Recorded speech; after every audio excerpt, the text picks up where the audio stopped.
ওই বেড়ায় অবাক হয়ে গেছে, যারে হত্যা করার জন্য কোটি কোটি টাকা বরাদ্দ।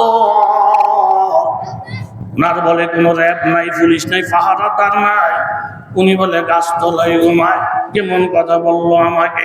যাইতে যাইতে বাজান এরকম জান্নাতুল বাকির কবরস্থানটার দরজায় দাঁড়াইলেন। দাঁড়াইয়া নজর করলে, নজর করে দেখে একটা গাছের তলায় একজন মহামানব ঘুমাইছে। একটু একটু সূর্যের আলো লাগাইলে মনে হয় আসমান থেকে সূর্যটা আইসা এই মহামানবের চেহারার মধ্যে দাঁড়াইছে। চেহারাটা এত নুরানি লাগে। মর্দে হকানি কে পেশানি কা নূর, মর্দে হকানি কে পেশানি কা নূর, কব ছুপাতা है पेश से जीशोर।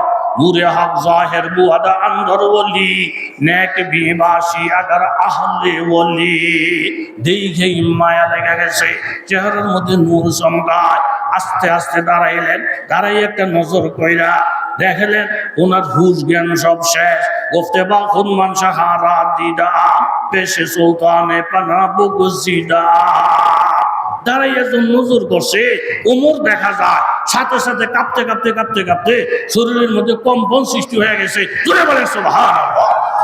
নিজেরে বুঝাইতে পারে না, মন রে এখানে তো কোনো লোক নাই, জন নাই, আমাদের প্রতিহত করার কেউ নাই, তুমি থরথর করে কাঁপতেছো কেন? এই সব আশঙ্কা একসাইড করে সাহস করে ঘাত ওই গাছতলা পর্যন্ত গেছে।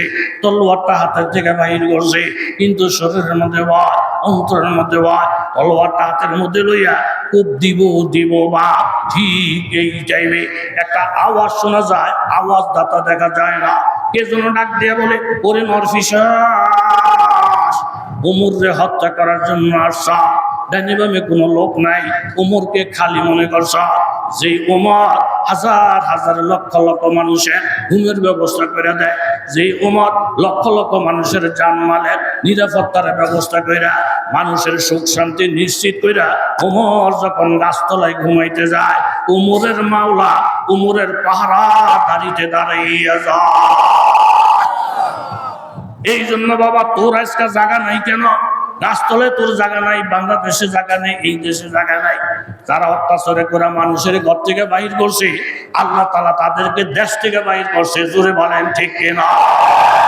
যেরকম জুলুম আপনি করবেন, এটার খেসারত আপনাকেই দিতে হবে। কথা জোরে বলেন ঠিক কিনা?